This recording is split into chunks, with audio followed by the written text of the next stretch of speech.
நெல்லை பொருணை அருங்காட்சியகம் நாளை மறுநாள் திறக்கப்பட உள்ள நிலையில் அங்கு அழகுக்காக வைக்கப்பட்டுள்ள பாறை மீது ராம் என்ற பெயர் ஹிந்தியில் எழுதப்பட்டுள்ளது. விவரங்களுடன் செய்தியாளர் நாகராஜன் இணைப்பில் இருக்கிறார். வணக்கம் நாகராஜன், விவரங்கள்.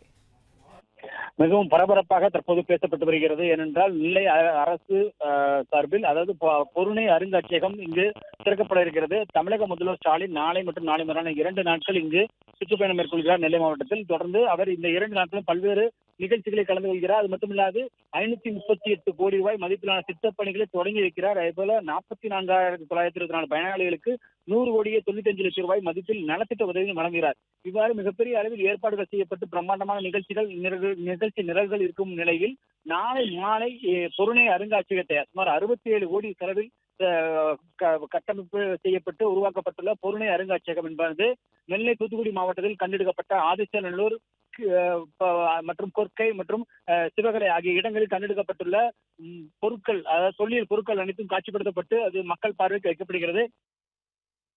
பிளே ஸ்டோர் மற்றும் ஆப் ஸ்டோரில் இருந்து பாலிமர் செயலியை QR கோடு மூலம் பதிவிறக்கம் செய்யுங்கள். செய்திகளை உடனுக்குடன் பெறுங்கள்.